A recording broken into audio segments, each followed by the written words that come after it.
here's the thing. We'll talk later. I think I mentioned earlier about the new initiative. It's a way to get more foster parents in and support foster parents.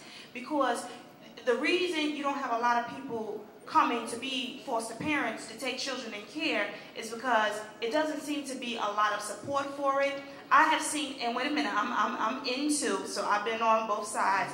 I have seen where children, foster parents come in, they're excited about taking in the child in care, love in their hearts. They take in the child, and because they haven't been given the information they need to be given, or information came late for whatever reason, they can't handle the situation with all of the issues that may come along with the case. And so the child is brought back to the agency with their clothes in a garbage bag. We want to avoid that type of situation too. So we have to equip people to be foster parents. And that little bit of money they get to be foster parents, I mean, that is really not, that's not payment. That's why they don't call it payment. That's a little bit of help, but wait a minute. To take someone into your home is not just taking in a child. It's taking in the whole family, and it revamps your entire life. You have to be totally available and flexible. That is an entire job. So people don't take it lightly to be a foster parent, so we need to give them more support. Hello, my name is Mashawn Baines. My children were unjustly removed from the system, and my house looked better than Martha Stewart, because when the social worker came to my house, she said, "This is beautiful," and my kids have fly clothes. But I want to say this. If my children weren't unjustly removed, you wouldn't have foster parents to take over my children. And not only that, America has a large percentage of dysfunctional families. So you got dysfunctional foster families taking over children that don't need to be put in place. Second, prosecution.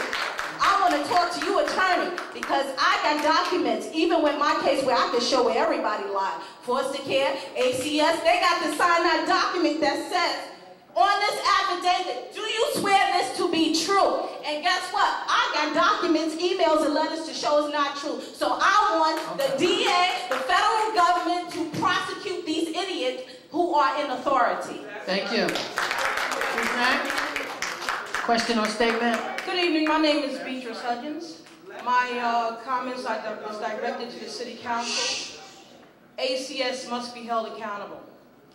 When ACS appear before City Council, it is important that you guys ensure that our rights are protected, because we have many rights under the law. Like, for instance, ACS do not have the right to medicate our children without our consent. That is our right under Mental Health Hygiene Law 2913, and all parents need to know that. Not only that, when they have a permanency hearing, which is held every 6 months, they do lie on those reports. Some parents don't even get the reports. They just show up in court, and they don't even know what the reports. The caseworkers. The ACS caseworkers or the foster care? The foster care agencies make the reports, but they cannot put things down there without the approval of ACS. Believe me, I know what I'm talking about. A lot of times these parents are not even aware of what is being said on the report. They just appear before court.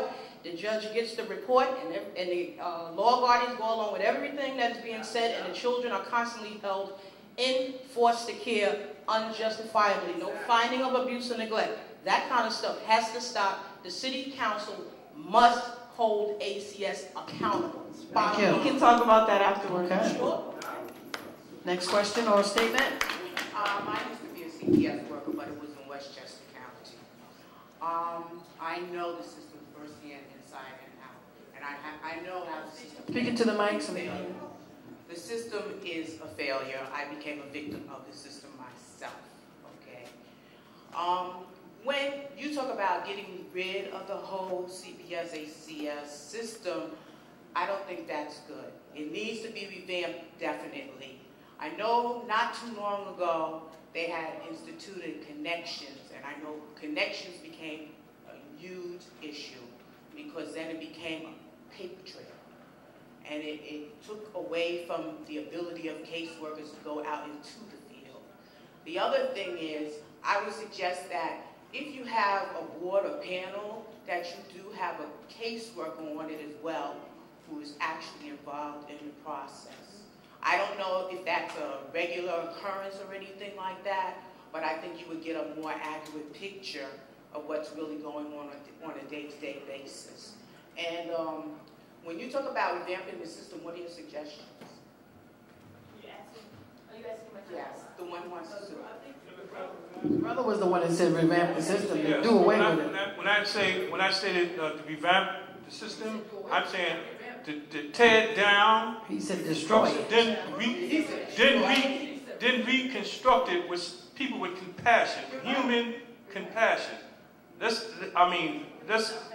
eradicate the industry part of it.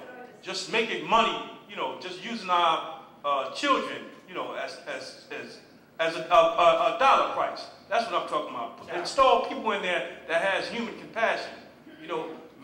Commissioner Malley his intentions was right because he sued ACS when he was with Children Inc. And then when he took over, he chased the dollar. He started getting greedy. He got involved with being greedy. So that's what I'm talking about. And when you chase the dollar, then you're not basically thinking about, the care of the children, the parents, and nothing. Also, I wanted to And let's just be clear, Gwen, because when he did say, destroy the system, he also first admitted that, there are people that are, that are bad, that abuse their kids. So he really was just trying to say what he was saying, that it needs to be done over, it needs to be done the right way. Because we know that we need some kind of system. It's just like with police, we fight police brutality, but what would happen if we had no cops? So we're clear about that. He did say that in his defense. He talked about how it's so bad that it should be just shut down, but done over in the sense of being done the right way. So that's what he really said. Also, parents should also know that they're not supposed to just take your kid. They're supposed to look for the relative first. You have an option there. So I don't know if anybody knew that, but that's already in place. Thank you. I'd like to respond to your question as well. When I look at, I'm going to use the word restructure. When I say restructure, I mean restructure from the inside out. I mean restructure from the top to the bottom. Okay, you start with the commissioner, then you go down the line, all the way down the line to the caseworkers, you do the judges as well. I have this family law book here. And this goes back to 1999. We are in what year? 2009.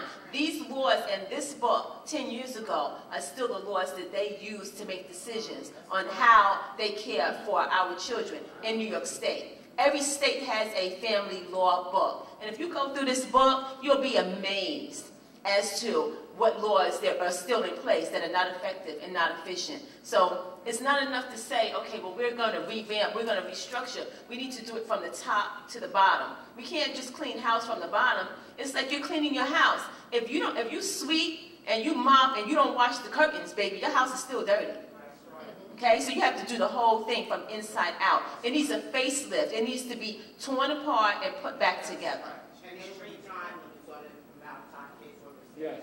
That's right. It's highly stressful. It is highly stressful. Sometimes we would ask to get out and they wouldn't let us out. So Okay.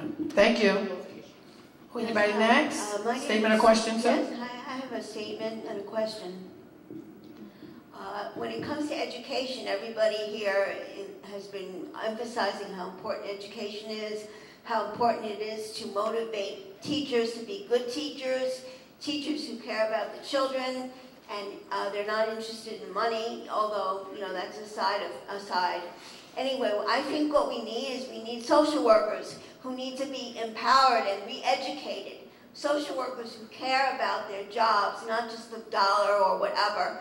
And they have to be educated. You need special schools where you're going to empower these social workers and you're going to educate them to know exactly how to take care of the child and the child's interest and his well-being, and not looking at them as cases, like, this case, but individuals with names and lives. That's what we need. Thank you. And another thing I wanted to say, my memory isn't too good, but I do remember that Nix Mary Brown's situation. I'll tell you, when I heard that, I never heard of anything so horrible in my life. You're taking a little 7-year-old girl, a child, and banging her head against the bathtub and then drowning her. Now, they were saying constantly that would never happen again. And they were going to do so much to change the system, and they didn't do a thing. It took maybe a year later or less, and they're back to the same crap. So we have to